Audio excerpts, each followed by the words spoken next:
Good evening, everybody. It's so nice to get such a warm reception and such an amazing introduction. Thank you, Joe. I'm going to be performing tonight from my work in progress, The Canterbury Tales, which will be out next year.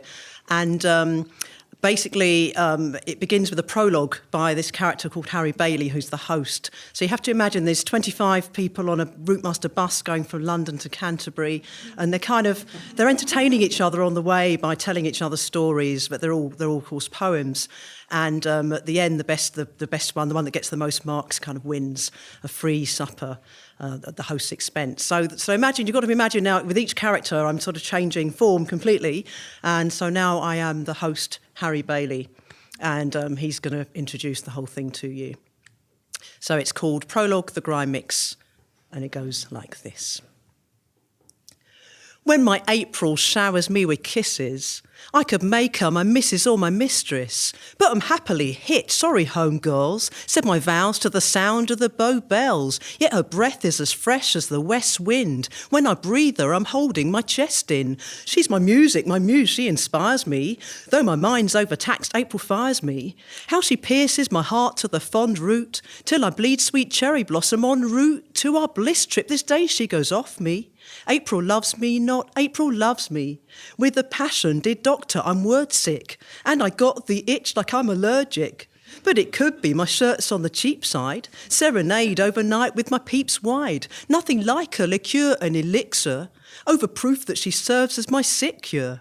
She's as strong as a ram, she is Aries. See my jaw-dropping jeans, she could wear these. See my jaw-dropping neat Anglo-Saxon. I got ink in my veins more than Caxton.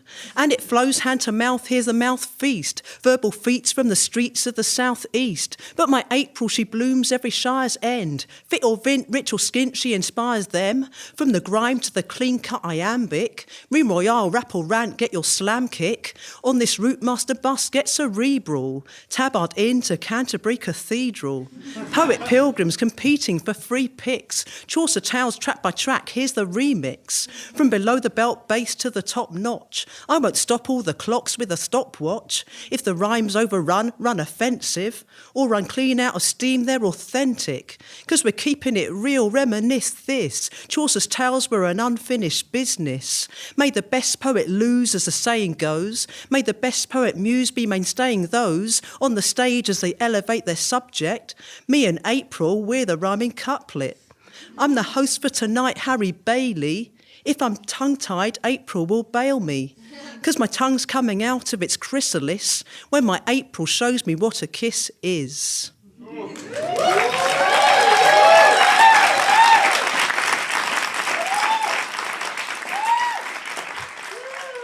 Thanks, and I'm going to end. It seems like it's gone really quickly, but hopefully I'm within the time. I'm going to finish with another sort of darker piece. I've got to be honest, the pieces I most enjoy writing are the really heavy-duty ones. This one. Oh, another thing I'll say is I'm really into film noir. So I had to try and I almost could have written the whole film noir Canterbury Tales. I had to restrain myself, but this is one of 3 film noir in the collection, and it's a version of The Tale of Melibea, which is actually really boring, the original. So I had to kind of create a narrative out of it. So anyway, and this one's also, it's set in Gravesend, where I live. And it's called Unfinished Business, and it begins with a quote by Jonathan Nolan, who wrote a short story called Memento that was made into a film, which you might know, called Memento, by Christopher Nolan, his brother. So this is the quote. Conveniently, cowardice and forgiveness look identical at a certain distance. Time steals your nerve. Unfinished business. That night, it rained so hard, it was biblical. The Thames sunk the promenade, spewing up so much lowlife. It's a week since they beat up my wife, put 5 holes in my daughter. I know who they are. I know why. I'm 3 shots away from the parked car in a blacked out car park. My wife cries, "Revenge too sweet attracts flies." Even blushed with bruises, she looks good. She's lying on the bed next to me. "Honey, I'm fine." Tonight I caught her, hands clasped, kneeling, still from a crime scene. I didn't bring my wife to Gravesend for this. What stops me? Cowardice? None of them. Even Joe has the right to live. How can I forgive? How can I forgive none of them? Even Joe has the right to live. What stops me? Cowardice? I didn't bring my wife to Gravesend for this still from a crime scene.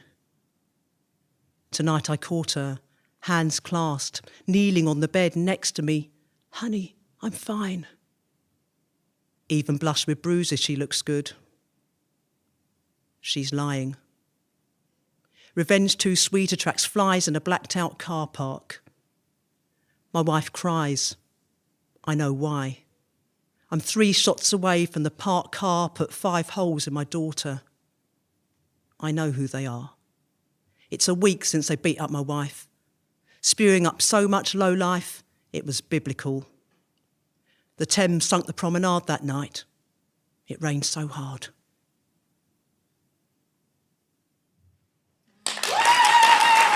Thank you.